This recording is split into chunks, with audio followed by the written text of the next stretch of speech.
మనం పాలు వేసుకోవచ్చు, కానీ పాలు కూడా కొంచెం వేస్తున్నాను. కానీ ఇందులో మనం కండెన్స్డ్ మిల్క్, మనకి మార్కెట్లో కూడా కండెన్స్డ్ మిల్క్ దొరుకుతుంది. లేదంటే పాలని మీరు చక్కగా చిక్కగా ఉడికించుకొని దీన్ని తయారు చేసుకోవచ్చు.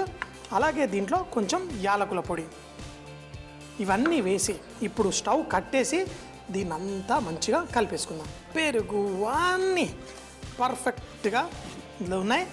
ఇప్పుడు దీన్ని కొంచెం అంత చల్లారిన తర్వాత మన బర్ఫీ రూపం దీనికి వచ్చేస్తుంది. కృష్ణుడికి చాలా ప్రేమగా తినే ఆ పంచామృతం అన్నీ కలిపేసుకొని మనం మిఠాయిలు చేసుకున్నాం. మొదటిగా మంచి పంచామృతం అట్టు, ఇప్పుడు పాలతోటి బర్ఫీ మనం చేసుకున్నాం. అలా ఈ చేసుకున్న దాన్ని చూసారు కదా, ఎంతో సింపుల్. ఇప్పుడు చూస్తే ఇలా పొడి పొడిలా అయిపోతుంది, కానీ దీన్ని ఇలా ప్లేట్లో వేసుకొని చక్కగా మనం దీన్ని ఒత్తేసేయాలి. చూడండి, ఇలా వేడి మీదనే, అంటే చల్లారిన తర్వాత దీన్ని ఏమి చేయలేమో. మన ఈ పాల బర్ఫీ మనకి బర్ఫీలాగా రాదు అప్పుడు. అందుకని చెప్పేసి దీన్ని వేడిగా ఉన్నప్పుడే బర్ఫీ ప్లేట్లో దేంట్లో అన్న తీసేసుకొని ఇప్పుడు దీన్ని ఏదన్నా ఫ్లాట్ స్పూన్ లాంటివి తీసుకొని మనం దీన్ని ఒత్తేసుకుందాం. ఇప్పుడు చాలా వేడిగా ఉంది. కొంచెం చల్లారిన తరువాత దీన్ని మనం కట్ చేసుకుంటే మన పాల బర్ఫీ రెడీ అయిపోతుంది. ఇలా చేసిన తర్వాత పైన స్మూత్గా చేసేసి మనం దీన్ని తయారు చేసుకుందాం. చూసారు కదా, ఇప్పుడు మన పంచామృతం బర్ఫీ రెడీ అయిపోయింది.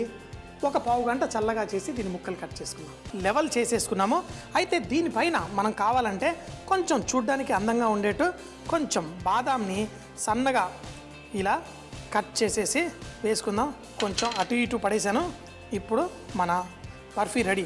అయితే ఇది కూడా చక్కగా అంటుకోవడం కోసం మరి మన దగ్గర ఏదో ఒక రోలింగ్ పిన్ ఉంటుంది కదా, దాన్ని పెట్టేసి ఇలా చేసేసుకుందాం. ఇప్పుడు బాదాం బర్ఫీ రెడీ. పంచామృతం అందులో మిల్క్ బర్ఫీ రెడీ అయిపోయింది. దీన్ని మనకు కావలసిన సైజులో ముక్కలు కట్ చేసేసుకుందాం. ఇలా ఫస్ట్ కొంచెం ఘాట్లు పెట్టుకొని తర్వాత కింది దాకా వాటిని కట్ చేసేసుకుందాం. ఇలా ఘాట్లు పెట్టుకున్న తర్వాత మాత్రం వీటిని కింది దాకా ఇలా కట్ చేసేసుకోవాలి.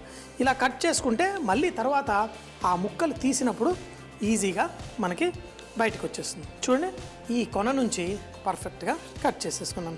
ఇదే విధంగా ఎంత ఈజీగా ఒట్టి మైదా పిండితోటి ఇంత మంచి చాలా టేస్టీ స్వీట్ రెడీ.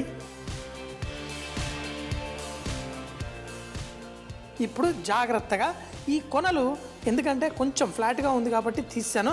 ఇప్పుడు ఒక్క కొన తీసేసామంటే మిగతావి మన బర్ఫీలన్నీ చక్కగా పీసులు తీసి ప్లేట్లో అరేంజ్ చేసుకోవచ్చు.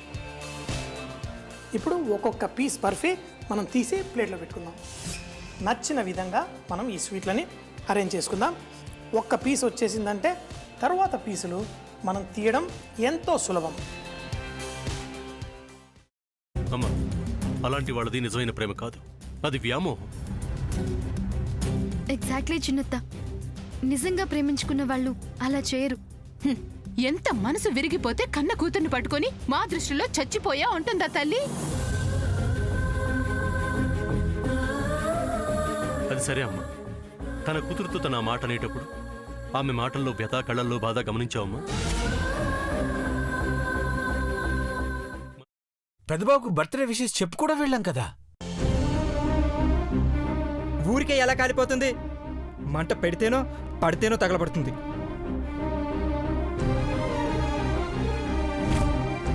కరెక్ట్ చిన్నబాబు, నీకొచ్చినట్టే నాకు డౌట్ వచ్చింది. పార్వతే షర్టును తగలబెట్టిందనుకుంటా.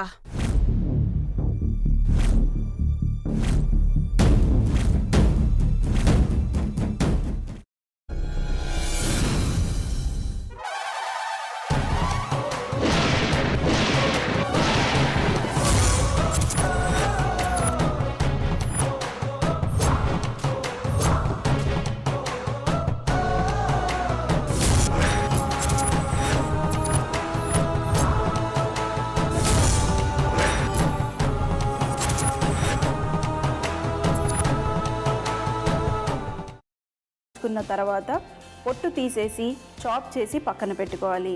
ఒక ప్యాన్లో కొద్దిగా నూనె వేడి చేసి అందులో ఆవాలు, మినప్పప్పు, శనగపప్పు, కరివేపాకు, సన్నగా తరిగి పెట్టుకున్న ఉల్లిపాయలు వేసుకుని 1 నిమిషం పాటు వేయించుకోవాలి. ఆ తర్వాత కాల్చి కట్ చేసి పెట్టుకున్న వంకాయని కూడా అందులో వేసుకుని బాగా మిక్స్ చేసి బౌల్లోకి ట్రాన్స్ఫర్ చేసుకుని అందులో తగినంత చిక్కటి పెరుగు లేదా పల్చటి పెరుగు వేసుకుని మిక్స్ చేసి అన్నంతో కానివ్వండి, చపాతీతో కానివ్వండి సర్వ్ చేసినా చాలా బాగుంటుంది.